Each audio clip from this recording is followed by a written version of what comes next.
Locked out of your house can leave you feeling a little vulnerable, but calling a professional can be expensive and in some cases scary. Tonight in my Contact 13 Consumer Alert, the 3 things you need to know when calling a locksmith. Well, I didn't lock the door. It should be unlocked. It can happen to anyone. What is it called then? Lena Kitchen was gone only 5 minutes to pick up her son from a birthday party. Whoa, Kaylin, they're so vicious. I only took my car key. I didn't take a purse. I didn't take anything with me because I figured the trip is really fast. But her daughter had locked the door behind them, so Lena used her phone to look up a local locksmith. Joanne Newell knows the feeling. She was heading to the grocery store when she realized she had left her keys inside the house. So I called the locksmith, and the lady at that number said, okay, I'm going to call my technician.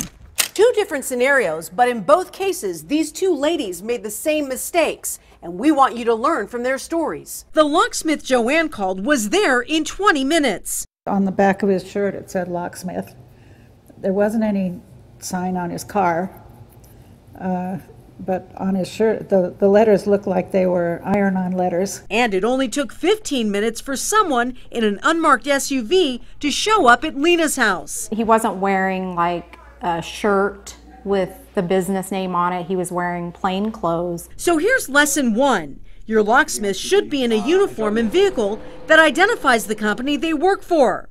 Contact 13 spoke with A&B Security Group, doing business in the Valley since 1987. They are required to have their Las Vegas or Clark County license posted on that vehicle. But that's not all. After a locksmith shows up, there's one more thing to look for. Number 2, ask for a sheriff's card. We're background checked. You go through that process of making sure that you are who you say you are. And lesson number 3, get a quote before any work is done. A&B Security says any trained locksmith should be able to give you a price after examining the lock.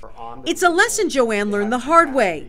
The only price she ever got was from the advertisement she found when doing a search on her phone. That ad said $19 for the service call and no hidden fees. But her locksmith ended up needing to drill out the lock in order to get her door open. Well, the price was $252.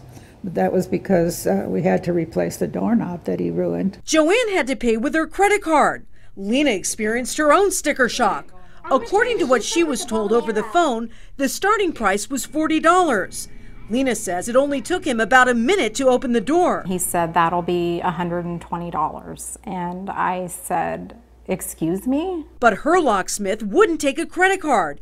He wanted cash only. So I said, well, I don't have $120 in cash on me. He said, well, we can go to your ATM. Locked out of her house with her 2 kids on a Saturday night, Lena says she felt like she didn't have any choice. I did feel uncertain, like I've never heard of this. I don't know, are they gonna, if I get this money, are they gonna come up and try to demand more? Lena says the locksmith took the $120 and gave her this handwritten receipt, barely legible and with no company name or contact information. Any legitimate company at this day and age should be taking a credit card or of some other form of payment other than cash. It's a situation Lena and Joanne hope others never have to experience. I felt like I was in a bind. I really did. I felt desperate. I got to get in that house. I feel like I was really in a dangerous position.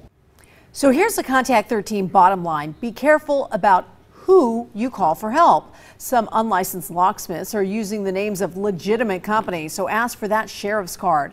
One way to avoid having to call a locksmith, give a spare key to a friend. And the Federal Trade Commission has more tips on hiring a locksmith. We have that information at our website, KTNV.com. Just click on links under the On Air tab.